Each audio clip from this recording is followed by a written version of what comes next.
Hey everyone, it's Cindy at an open door. It's really good to be here with you, whether you're listening to this in the ethers at some now moment or you're in this room with us. This is the hour we call Sharing the Word. We're currently working with Divine Union, a channel text through the radio that we call Paul Selig, as is our habit before I hand things over to our facilitator, Amy Heibel. Love you, Amy. I will play a clip from the guides. So let me do that now.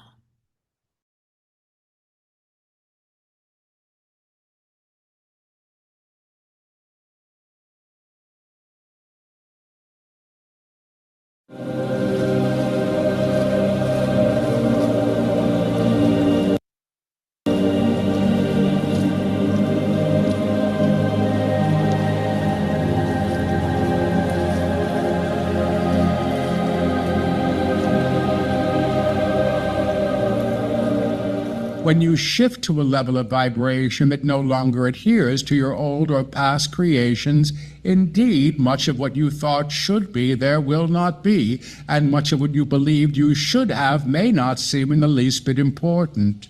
The requirement for you at this stage in this instruction is alignment, and the alignment that you are being offered in most ways supports you in this crossing.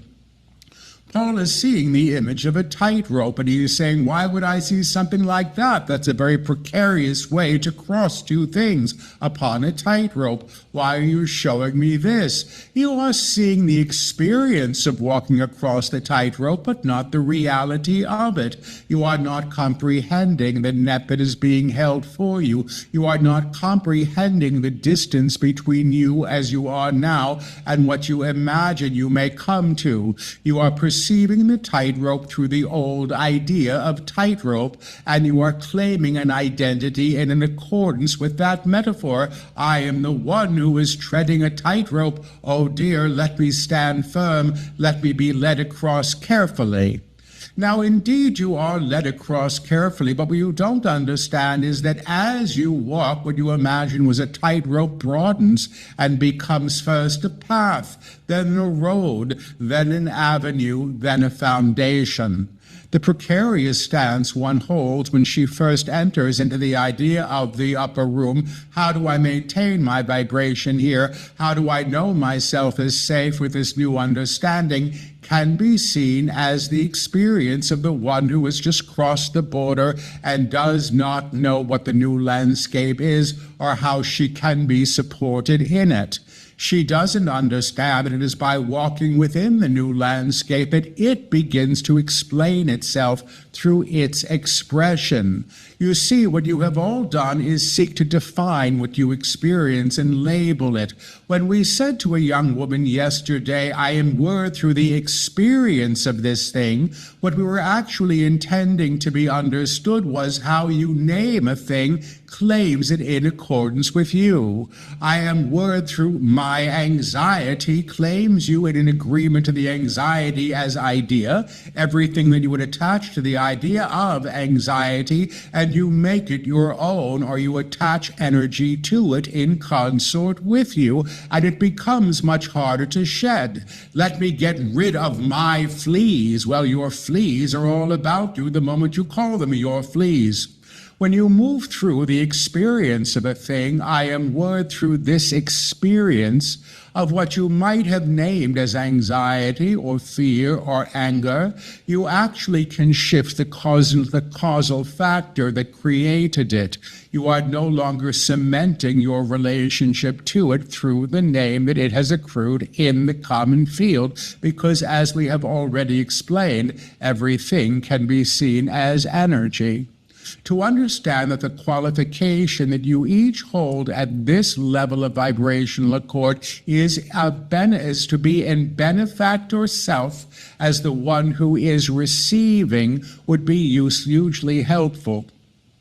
To understand that you are being benefited in this way, that you are being received in this way, does mean that you are being escorted across this idea of passage or tightrope or widening path.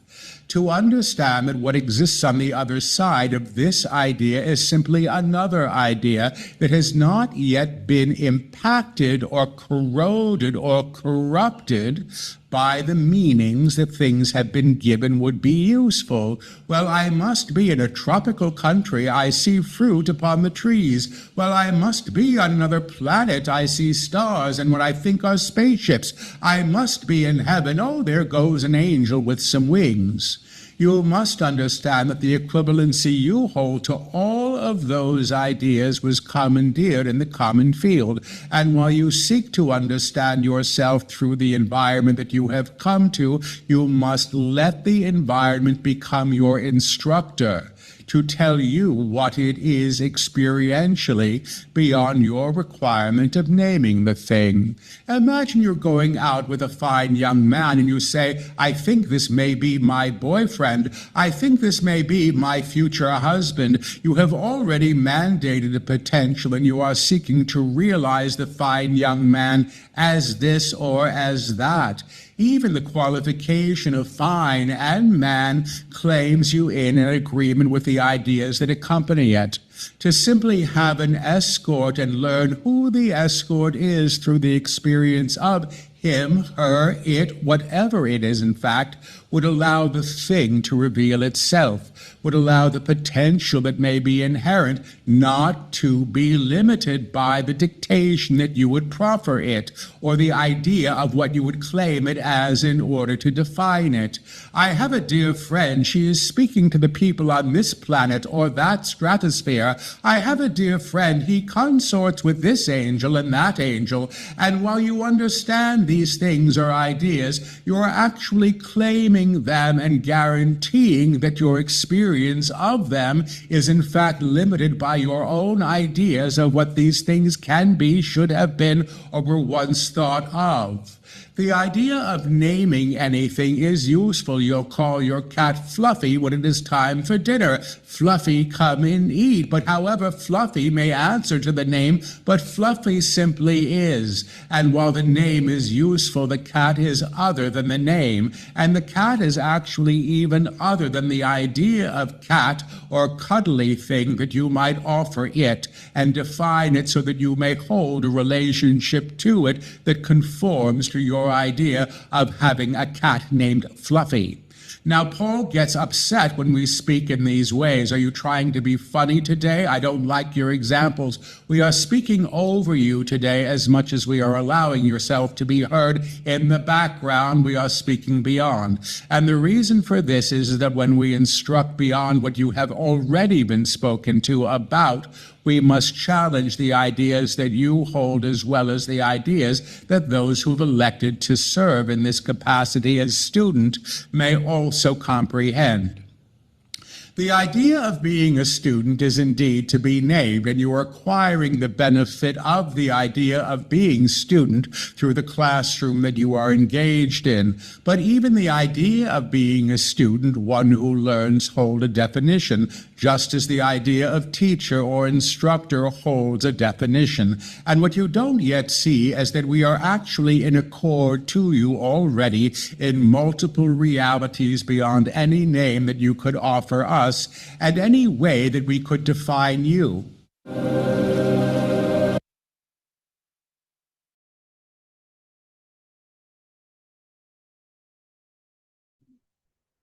Thank you, Cindy. That was pretty,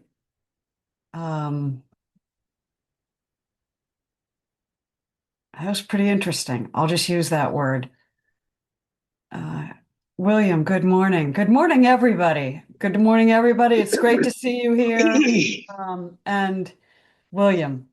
Okay, can you hear me okay? Yes. Okay, I don't know. I just love that because it's just kind of what's a continuation of some clouds that I've been experiencing lately. Even the label William. It's that so much beyond that. That doesn't even exist.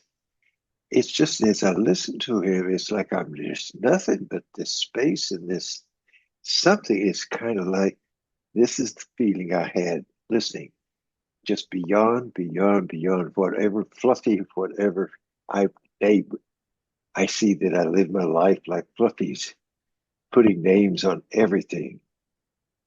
And I call it me, I call it this, I call it Vidi, I call it. Wow, the freedom. And I just felt it as he talked, that vibration of freedom. Beyond, beyond, beyond. I just had to say that. Yeah, just wonderful, wonderful. Thank you very much. I put where we are starting to read in the chat in case you want to know. Anybody else have a response to that video? Suzanne. I love the image of the tightrope because for myself, being raised in a Catholic environment until I was able to live on my own, anything that varied at all from the teachings that I was exposed to was a dark space, a very dark space.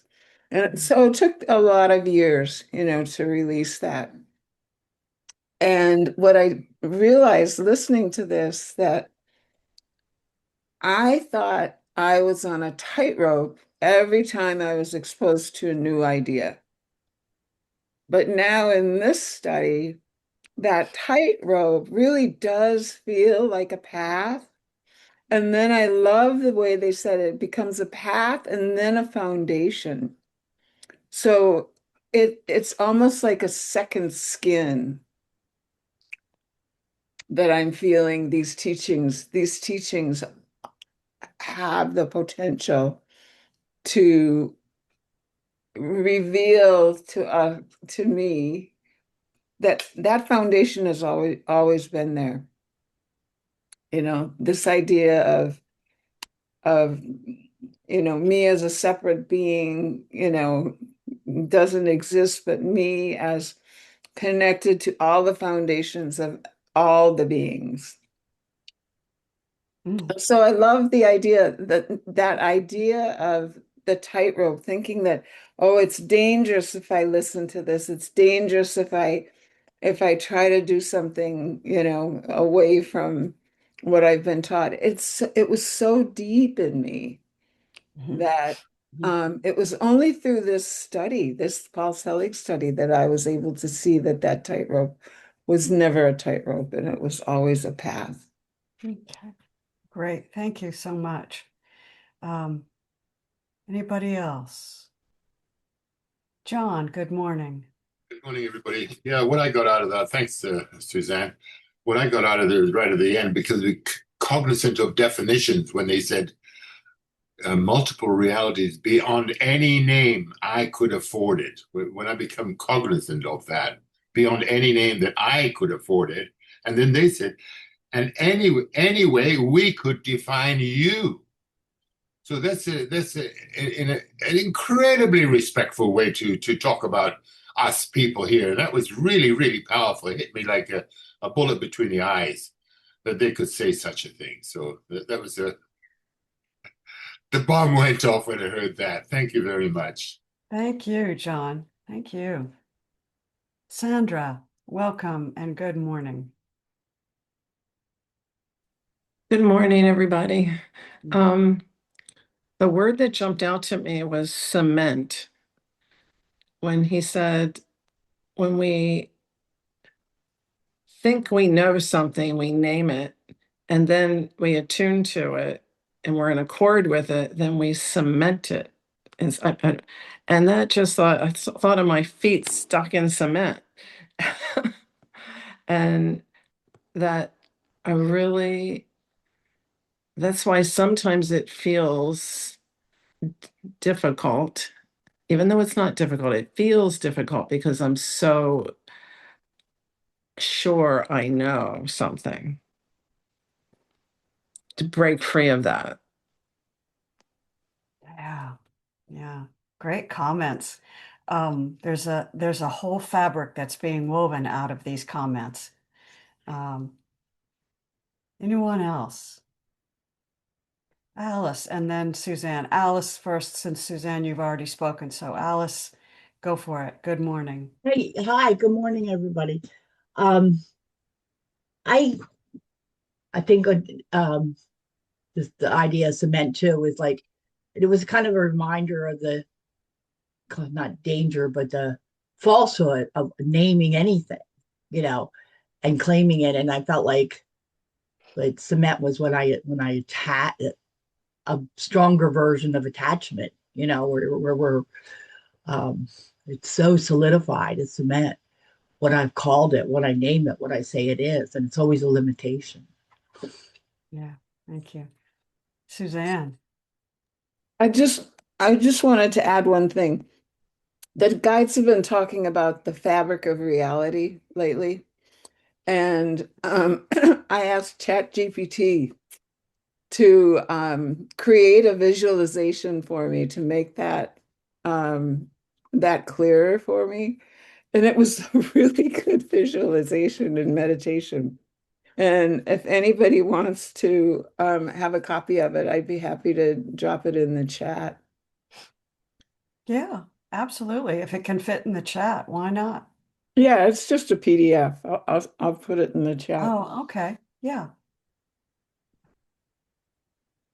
Um, I will offer that there's been a sense recently of um, sort of free floating and not being attached to anything, um, not being defined by anything, and that with that has come this sense of rawness, almost like the raw experience just hitting this awareness.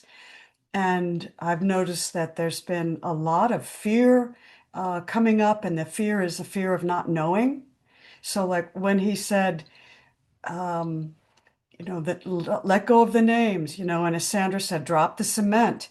Um, it's this feeling of I don't know what's happening. I don't know. I could turn the corner in my car and go into a whole place that I don't recognize. There's been an awareness in this in this awareness that's been coming up, and it's been really very interesting. So this resonated with me in that way this morning. So anybody else before we, if you want to read, raise your hand and we'll figure out who's going to read the first 4 paragraphs. Okay, Cindy and May, do you want to read? Okay. May. William, do you want to read? Can't hear you. John wants to read? Okay. No, I love listening, but thank you anyway. Okay. All right.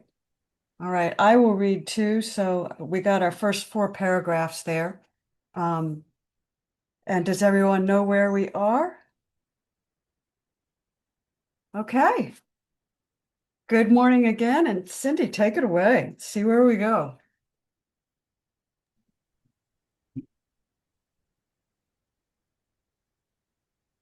When we see you before us in a realized state, we comprehend your industry, how much you strive, the deep longing in your hearts for the God that is all things.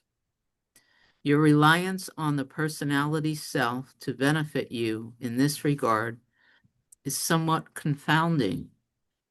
The aspect of you that already knows is already resolved, already in union with the divine that is all things. But you go about your business seeking and looking and striving as if industry will get you there.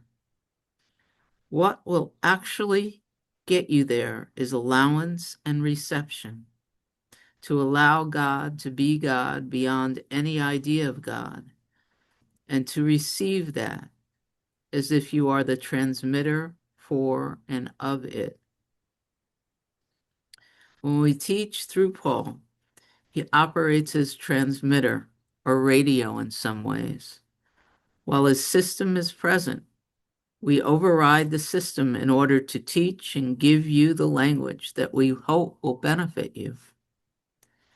Your reliance on the personality self in many ways is required.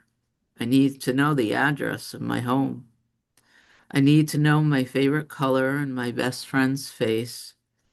This is accrued information held at the personality level. It is not always true. Your best friend's color may change. Your address may change. But what is immutable and unchanging is the aspect of you that we call the monad. Now, while the soul is illumined through this process, character, which is in some ways the color of the soul, is carried along for the ride. The personality is not vanquished. It is not destroyed. It is realigned. It was reared in the basement. You have to teach the personality self to align to the higher through aligning to the higher. You can't push her up the stairs by her behind. She knows her life in the basement. That's where she feels safe.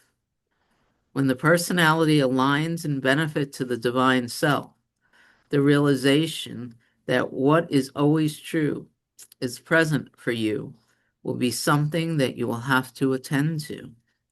And what we mean by this is you are so reliant on the old struggle that you would seek to replicate it even if it were not there. Thank you. Thank you. And I just, for me right now, this sense of a personhood, this sense of being separate. Lonnie and I were talking about doubt. I am very aware of the aspect of Cindy that feels separate, that doubts the truth is true, and that seems to be hit left, right, and sideways. And there's an acknowledgement that my awareness of that sense of a separate self is only so loud right now because what knows itself to be one with the source of all things is present, and there's a consciousness about that which allows this awareness of not Cindy the personality so much as Cindy the person. I don't know if like the sense of separate. That's, the sense of needing to rely on my own resources, the needing to defend and attack and make sure that I'm heard. All of those things is loud here. It's just loud. And to be able to hold it in the same way I held, the circumstance with my neighbors last week, or the crisis Emma was going on, is the current challenge. So I see that Totally get that. I here. totally understand that. Well stated. Yeah. So thank you Thank for you. letting me share that. And Lonnie, thank you for the conversation if you're still there, because it definitely is just allowing the sense of separate to be present and held and embraced. Yeah, that's what I got. Yeah. It has to come up in order to be released, right? It has to be seen in a new way. And you have to see it in the old way in order to see it in the new way. Right?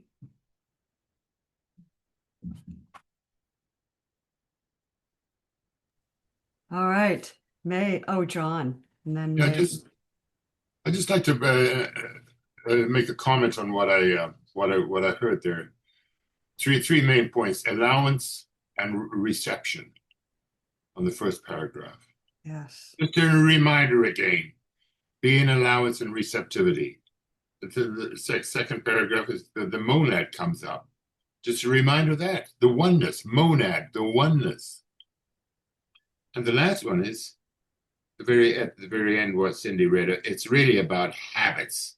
We're just old habits. And like we mean by this, we're so reliant on the old struggle. It's just a habit that we have to struggle. It's just, and we're so committed to that, but it's just a story.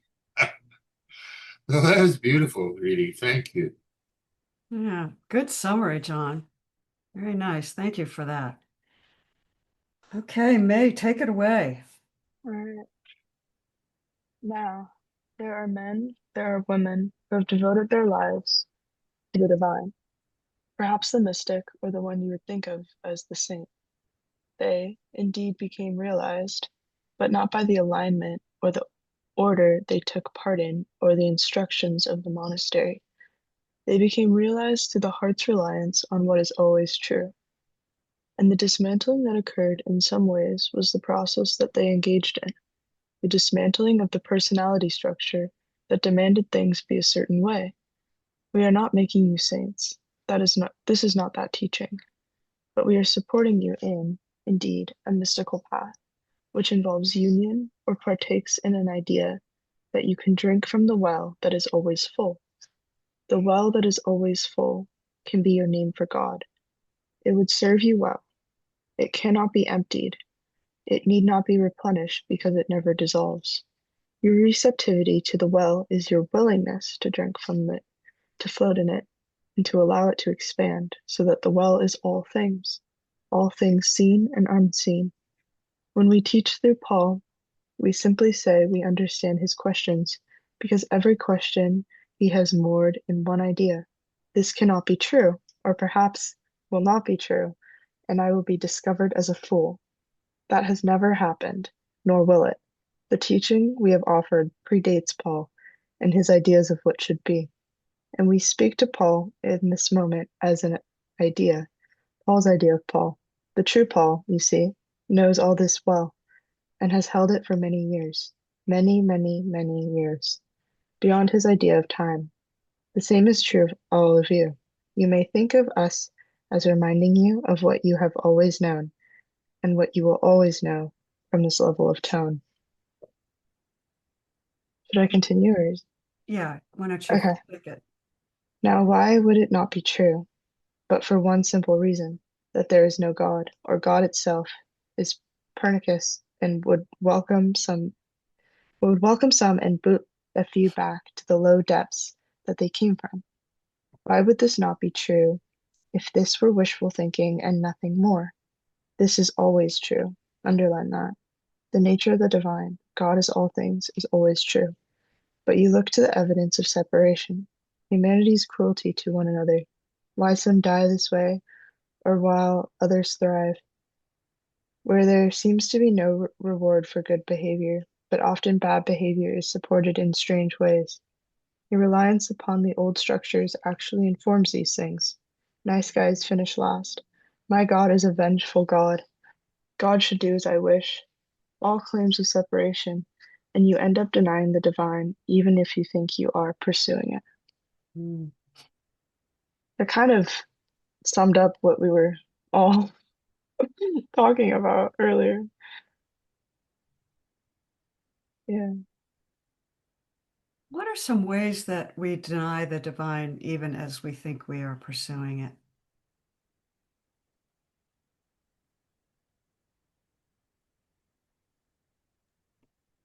I'm gonna say something's not right here. Something's off, something's wrong. Like, how could God let this happen? Stuff. Yeah, resistance to what's actually happening, Mhm. or maybe trying to cover up something that's actually happening. Um, Any attack thoughts? Mm-hmm. Mm-hmm.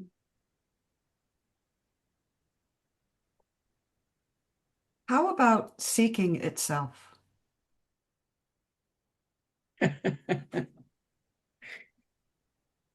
I was just going to say that. The idea that we have to know, and we have to know in a certain way. Yeah, it's so much more fun to have it revealed than to pursue it, I think.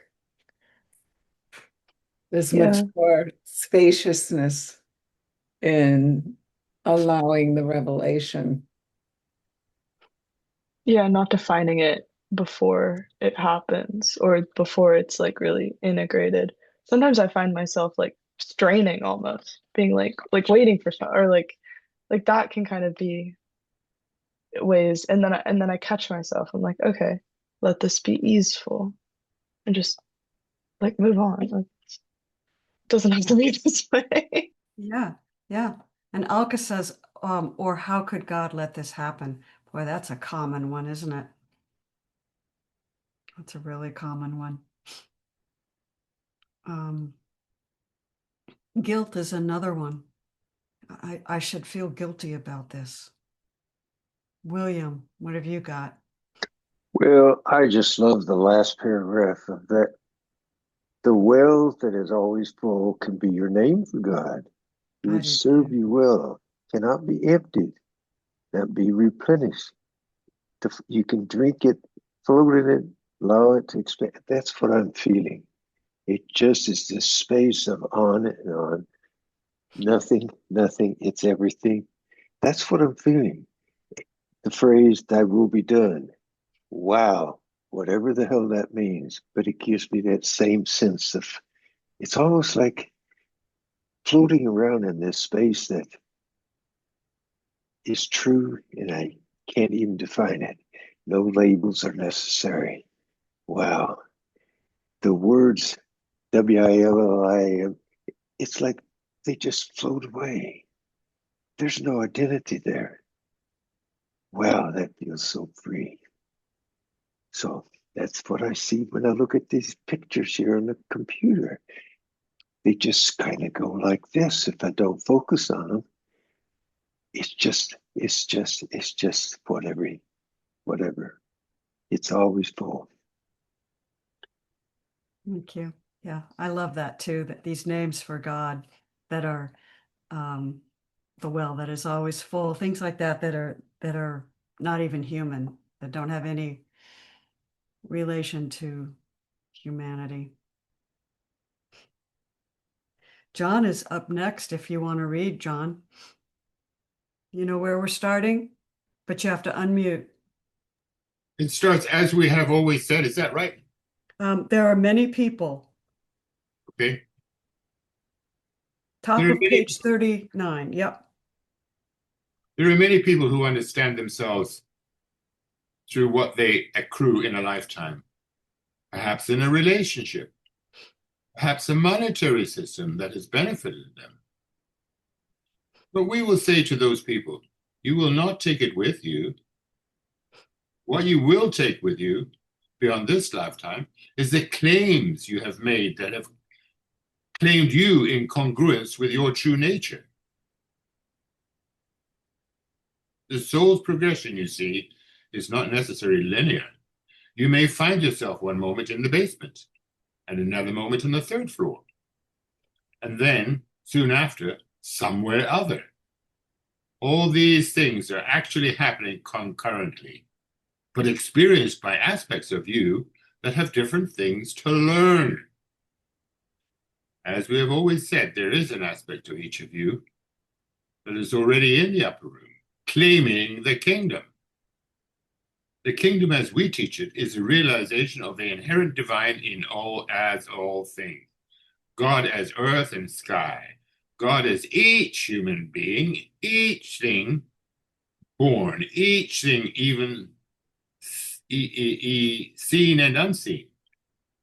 When you understand that the monad itself is not striving, but replicating itself through the aspect of you that you have previously denied it, you will understand why the fear of this progression exists. What becomes of me on the other side of the wall?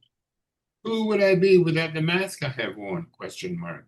What would I know outside of the information that I inherited through the common field? Question mark. Some of you will say to us, but my longing for God is so great it never seems to be filled. If you're always knocking at the door, demanding entry, you may not discover that if you turn around, everything you thought was on the other side of the door is already there.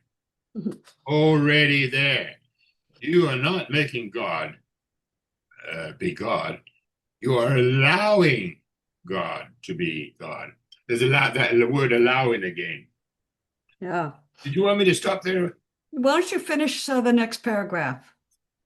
To move to a time in your experience beyond the idea of linearity, where you have known this to be true, would be highly useful for you. If you would even imagine that there was a time in your life, or any life, when you knew the profundity of union, you would replicate it. The aspect of you that remembers would simply be relieved and say, oh, yes, it has always been here. I simply forgot, or I simply denied. I was banging on the wrong door, be it the door of commerce or religion or a punishing God or a God that reminds you of your father, who often looked the other way when your heart was breaking. When you understand yourself as participatory to the creation of the reality you see, you will understand yourself as a tandem with the great creator, as in tandem with the great creator already. Let me just say this. When you understand yourself as participatory to the creation of the reality you see, you will understand yourself as in tandem with the great creator already. So this is just claiming that hey, get with the program, man. You're doing this yourself. You're participating in this. So it's not you're not being it's not happening to you. It's happening as a result of you your participation in this. And taking it's not my fault. No. And and it is my responsibility to wake up and realize, hey, I'm a co-creator here. So, and I've been a co-creator all the time, even if I didn't know it. I didn't know it because that's another word for ignorance. So that's another word for sin. Sin and ignorance is synonymous. So I was a sinner, but now I've repented. Anyway, that's it. Thank you, John. Sandra and then William.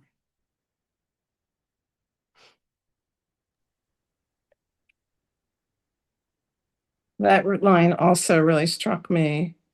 Understand yourself as participatory to the creation of the reality you see. And then your question is still resonating with me. I think it was such a good question. I think it was, how are we denying God? Mm-hmm. Is that it? And that just flowed through my thoughts even as we were reading a new paragraph. And what I thought was, I remember some things from my own religious upbringing. Thou shalt have no other gods before me. Thou shalt not make idols. And I realized that most of life, the linear life, was spent making gods out of everything that was not truly God. Success, accomplishment, money, status, education, friendships, everything became like a golden calf. Everything else was worshipped. And so what I'm thinking is the true self that came into this world became enamored by the content of experience, became so enamored by the content of experience that it became, aligned with it, and therefore missed the truth. But yet at one point awakened to it. And then a new idol emerged, spirituality, finding the right path, the right teacher. It just took the old way of being into a whole new realm. And that was denying God, not knowing that I was denying God. And this question, who would I be without the mask I have worn? I mean, that was pretty well developed over 70 years. All the little nuances of the mask, even the one that denied the mask was part of the mask. So I just loved your question, Amy, because it made me really go deep. And then knowing the truth, and still, as May said, wanting to strive for the truth, how to get out of those cement blocks, how do I get loose from those? And it's, just being here with all of you has helped me so much because you have taught me to just allow and be free and to sink into being, to just be and to experience it all with awareness. And so that's the good news. The good news is I'm participating in the creation of the reality. I'm not a victim of any of this. I have a power beyond beyond belief almost. And I get to wake up each morning and actually delight and experience with God as God. Delight in all experience and delight in being with you. And I don't know if that's a whole nother idol. I really don't know. But but I'm grateful. I just this is overwhelming feeling of gratitude to be allowed to be realized in the midst of all of this amazing experience. So thank you. Wow. I love that. To be allowed to be realized. Yeah. Who's doing the allowing? It's just such a, a figure eight. It goes away and then it comes back and then it goes the other way and it comes back. It's all one thing. I think you said that really well, Sandra. Thank you so much. William and then Suzanne. Well, I just love it. It reminds me of Sao Poe's Have a Holiday. And where I'm focused, whether I'm in the basement or the third floor or whatever, when I'm with God, it's always there. There's no more seeking necessary. And it's like whatever I had been focused on, I carried it forth, and oh, I'm no longer that. I am this space. I am this. I am. I am. I am. So I just see this kind of this dance back and forth. And whatever I thought, we're always there in the upper room. And we play in all the other floors. And yet we're still in the upper room. We didn't have to even realize that until we take a holiday. And there we're everything, everything. So I just see that back and forth. And I love what he says. You're already there. Just allowing God to be, thy will be done. Thank you. Yeah, already there. Yeah, Suzanne.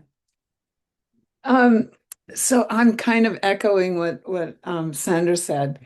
It's amazing how serendipitous these meetings are. Um, for me, it's not so much denial of the divine as my denial of my participation as the divine. Mm. that's what I came apart. And then I learned through visualizations and images. And so I had this idea, this image of, they're always talking about the ocean, and we're, of the ocean as a drop, and we're of the ocean as the fish, and we're of the ocean. And when there's no denial of the divine or denial of my participation in the divine, it's like the current just takes me. The current being the energy of change or source or whatever, just takes me to wherever it is that I'm meant to be. And so the fluidity of that really attracts me. That, trying to cement an idea or cement a position or whatever gives us fluidity, gives us the ability to flow, the ability to, not have to know what's around the next corner and just trust. So it just feels very, I have a visceral flowing kind of feeling about it. And, Yeah, that that that speaks to me. yeah. It speaks to me in a visceral way, in a deeper way, when I can see my participation in the divine rather than denial of that. That was well put. You end up denying the divine even if you think you are pursuing it. And that was a great explanation of it. You said it's not so much denial of the divine, but my denial of my participation in it. So even the fear is the divine. Even the confusion is the divine, right? And so when we say, well, I should know I'm one with all things, I should not have this confusion, that is a denial of the divine. And it goes so deep. It goes so deep. Uh, so thank you for that. John, you're up next. Thanks for highlighting that, the pair of you. That's great. Well, what came for me on that confusion and fear is my stories, or listening to other people's stories about which room they're in, in the basement or the third floor or whatever. Those are just stories, but I can't deny it. And this is, that's it's just a story, but it's a denial of something, of the of my ability to allow full participation, and also to allow where I am at that point too. So it's going back to the tightrope experience. I'm walking this tightrope as it's going along, and it's growing and developing into a pathway and into a roadway and into an avenue, bit by bit, and having respect for my stories and other people's stories on that, which floor they're on too. Thank you. I love this story. Thank you. And Alka just put something in the chat that I think is really important. Denial gets more and more subtle.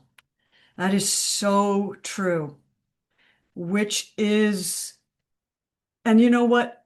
Maybe the subtle denial has always been there. But as Cindy said, actually, right in the beginning, the more that we are willing to sit in the now and to sit in the knowing of the true self, the more we see the subtlety. So that was really great. Thank you for that, Alka. Alka, you're up. One more thing to add to that. When I'm sitting there watching my thoughts, it's interesting how more and more subtle they get. So, something like, I haven't had a thought. Oh, oops, that was a thought. It gets more, and it's gets more and more difficult to catch it, but they are there all the time. And that's what this denial of divine is. Every time there's a separation thought, we're denying, and it is just so subtle that I don't know, it goes by like on the wings of a butterfly or something like that. And And as I, so, yeah, yeah, thank you. I mean, that's experiential knowledge, what you just shared. And yes, it comes through experience. I'm starting to notice that because I'm watching it, I'm like everybody else. And also about being in lower basement, upper room, I find I am in all of them at the same time. There's no sort of one after another at all in that. I can sort of see myself divine at the same time as wondering why this is happening to me, at the same time watching myself, thinking why this is happening to me and saying, oh my God, what are you doing? It's all there at the same time. It's not one after the other. It's together. And he says that the guides say that it's all happening at the same time. I'm noticing that now, and that's why it stuck with me. I'm noticing that now that I'm in all rooms at the same time. Yeah. Yeah. Yeah. I'll Yeah. stop looking. No, I mean, that's almost beyond description, isn't it? You have to experience it in order to know it, which is what the guides tell us over and over again. This teaching is experiential.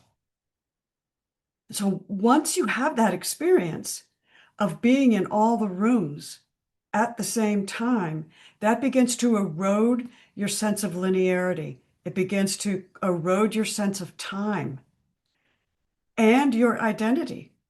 And so it is so subtle. Noticing these subtle things is also a subtle way of redefining the truth of what you are. And it's noticing it. And no one can tell you this is what the truth is. You have to have the experience. How? By going in. It's all an inner job, right? Yeah. Yeah, it's like no one can tell you how to swim. You have to get in the water yourself. Yeah. You know, and until you get in the water, and it's just another story. But then, as you say, it becomes your experience. This way, that way, this way, that way. Yeah. Does anybody want to read next? Okay, I'm going to take it. Now, you must understand this. The small self, in some ways, is creative. It decides how to do his hair, what clothing to wear, what name to go by in some ways. I am an accountant. I am a physician. It really matters not. But the small self in a realized state, once lifted to the upper room and then reformed or reknown in a higher tone, will claim a reality that is in accord to it. This is not done by the personality, but personality in one form or another is never gone. Cindy likes to hear that. It is simply different. Imagine you have two radios playing simultaneously. The loudest station, the one that causes most mayhem, is the one you think you are listening to. When the volume on that station is turned down way low, you will hear the other that has always been playing, which is in a higher tone, a more refined claim of vibration. To align to that claim of vibration, I know who I am, I know what I am, I know how I serve, would be the claim of truth. What is true is always true. Now, to rely upon the new what it feels like to be on the 3rd floor, the 5th floor, the 20th floor, when you have lived in the basement, is a process that you undergo.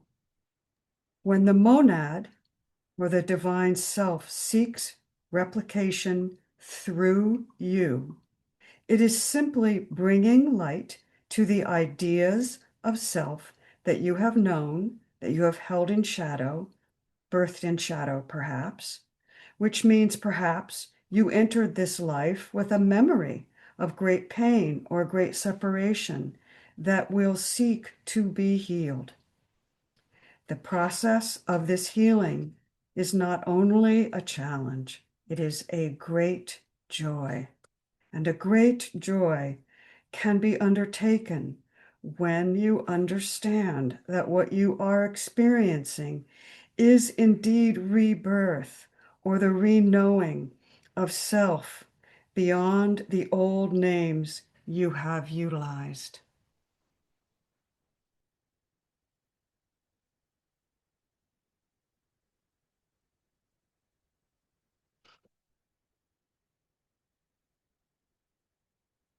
Talk about timelessness, the timelessness of being. All right, I'm going to keep going. When we invited you prior to claim the name with no name, the name beyond names, the name of the divine self that has no name, we were actually encouraging you to participate in a choice prior to union and its experience. If it's Alice who is in union, the idea of Alice is still interfacing through her creations. Until Alice is resolved and reknown in this form, in some ways an ambassador, in some ways a transmitter of the great song that the I Am is, she will still experience herself at a level of tone where she will attach to the ideas that she has held. The process of the divine self delivering one from her past creations is what we will speak to now. Now, every claim that we have offered in prior texts supports realization, but as we have said, the energy that informs all the prior texts is actually present here as a vehicle for change. This does not mean the prior texts are obsolete, but they are, in fact, the boat you are riding on. The transition that you are undertaking, know it or not, is not only to a new shore, but the vehicle of transit is the divine self that has come, that has aligned, and is making what it encounters new through its presence and being.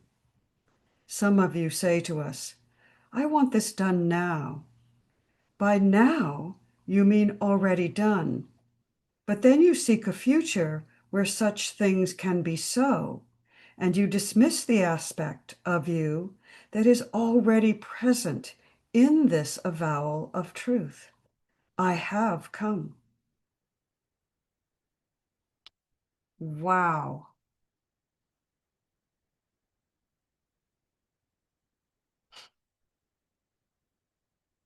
Wow.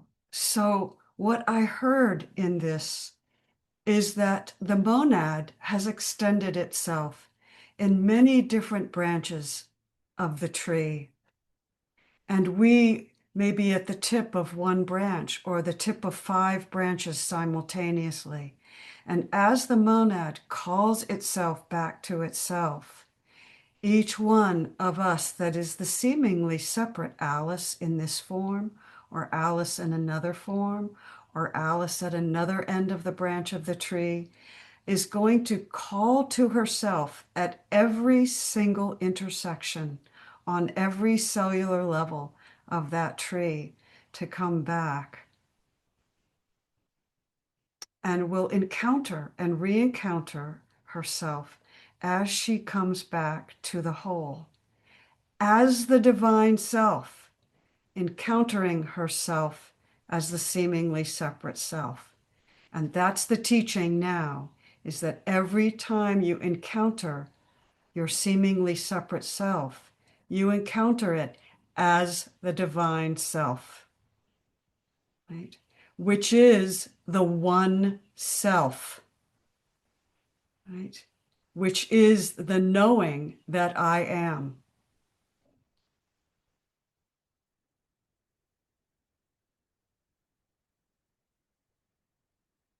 Amazing. That was beautiful teaching. Which means that I have to let go of the ideas that keep me, my ideas that keep me stuck on the branches out there, and just allow, just allow for the I am come. I have already come. The humorist in me says, no shit, Sherlock. That's exactly right. Thank you, John. That's right. Cindy and then Suzanne.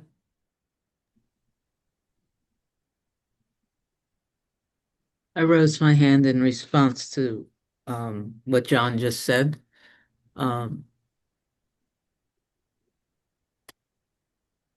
More and more, it's my understanding that the letting go process is not a doing. And I heard in John this sense when John said, I have to let go. Um, the tree doesn't let go of the apple just falls, right? Um, so how quietly can I just be, how quietly can I just, the words that I've been using lately is view the world, embrace the projector, recognizing that there's a sense of a separate self here that's the projector. And so, my embracing and being with and allowing what is all the varied things that are happening here does what it does. But there's no me separate that could ever do anything to make any of this happen. I don't know if that. So when I hear things like just let go or you gotta let go, there's something in me that knows that I can't, and that all my efforting to do that makes it cling or makes it somehow real. When I just quietly like expand and go, wow, that hurt. There's been a lot of things lately that the separate self says, damn, that hurts. Or, man, is this exhausting? And I can't change it, but I can embrace it. And so somehow, but I don't embrace it as a separate self. This just, you know, bringing it to the light and allowing it to be and seeing what it is seems to do Allowing. things. Yep. So, yeah. You'd Come spend on. your whole life just in allowance. Yeah. Thank you, Cindy. Suzanne and then Sandra. It's such a conundrum that we're trying to put words to a process that has no words. And I love what Alka said, and I could feel this as she was saying it, that we're on all levels at the same time. And when we're even aware of that, it takes us out of one of those levels. So um, I just trying to describe a feeling without the words to describe it is what we're all trying to do here. And we've all experienced it differently. And I think that we all learn from each other's experiences. That idea of being on all floors at the same time just really spoke to me. Yeah. And so I thank Elka for that, Yeah. for sharing that experience. Yeah. Yeah. And Alka said, isn't letting go a bridge? And I think that's exactly right. You know, we're there's nothing out of place. Nothing to let go Absolutely. of. There's nothing out of place. If it's a bridge, it's a bridge. It's fine. It's all fine. No judgment. I mean, I know exactly what Alka meant when she said that. Yeah. It's why forgiveness is a bridge, right? Yeah. Sandra and then William. Well, thank you for this beautiful discussion. And I especially appreciated your description of oneness, of all of it being the one thing. Um, it's curious to me that Bible verses keep popping in my head, but um, what came when you were talking about branches is I am the vine, you are the branches. And I loved that. The sap just flows through, And then it said, just abide in me. And I like the word abide. I read that recently in the Inner Ramana where it said, I abide in you, you abide in me. And the I was the Inner Ramana speaking to Regina. I abide in you, you abide in me. And what's happening here is more of the choice to where to turn my attention. It's not like the choice about what to do, but where to turn the attention of this living, breathing entity. And when I turn the attention to abidance, when I turn the attention to let everything, I think it said in the Inner Ramana, let everything be about one thing. And the one thing is abiding, abiding. And as I abide, allowance just automatically happens. I don't have to allow, I don't have to make it, just kind of happens. It's like, oh, just beautiful eagle just flew by my window. Wow. I have an eagle's nest in the backyard. This abiding is about where I'm going to put the attention, I guess is the only way I can describe it. And that attention matters because that's where awareness of everything that's going on takes on a larger, everything is bigger than what it seems to the conditioned eye that wants to filter everything and judge everything. And all that kind of just falls away. And that quality, that attribute of the divine that is beauty flows through the branch that can see the beauty in a new way. And it is quite, it's just amazingly beautiful. And I don't know what else to call it. Thank you for listening. Oh, that was great, Sandra. Thank you. Abiding. I think you described abiding very well. I totally get what you said. Yeah, it does allow everything. Yeah, thank you. William. I love what Suzanne's pointed for me. That is, every word becomes, I become that. The I goes into that word. And that's where I see in this now, the holiday is this happening where I am no word. It's the best word is freedom. It's just this absence of any word, any language, even all levels being all levels of those are more words. I live in the duality. And it's just exciting and fascinating. And then in a moment, I'm just free, free, free. But that's a word again. But somehow there's something beyond even that word. And that's that moment that can't be described. So I go back and pick another word. And that's my fascination with the word now, presence, happening, God, every word, stop. It's just a reminder, just be. And even that is a word. It's almost like impossible not to get caught up and start swimming in the thoughts. And those thoughts, and I just see this relationship I have with thoughts is changing, changing, changing. And that's what I hear when Alka talks about the subtlety. It's an awareness, an awareness, an awareness that seems to pull me freer and freer and freer. Yeah. Yeah. Thank you, William. All right, it's 11:12.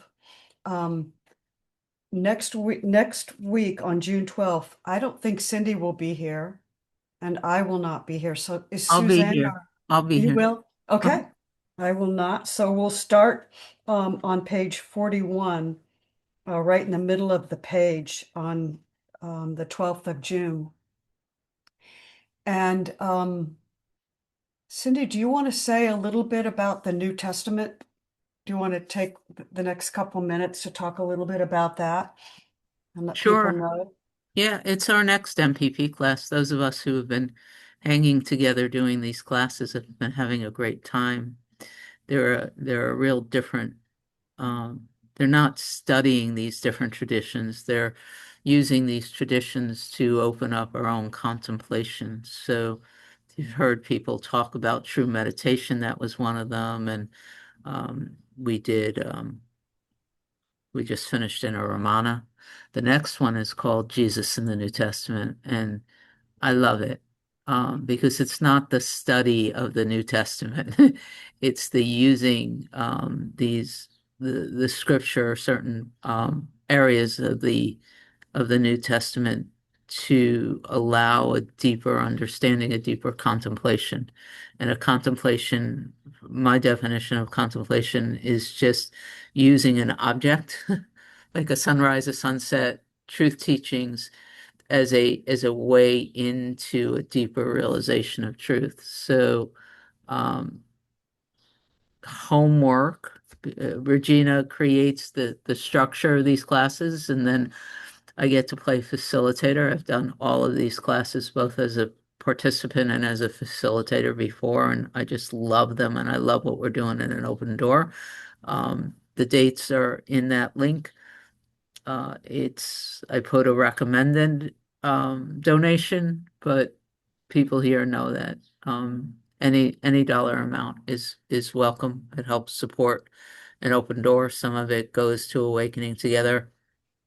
And Oh, isn't that thing? what was What are that, the Alice? Sorry, I was going to ask where's the link, but now I see it.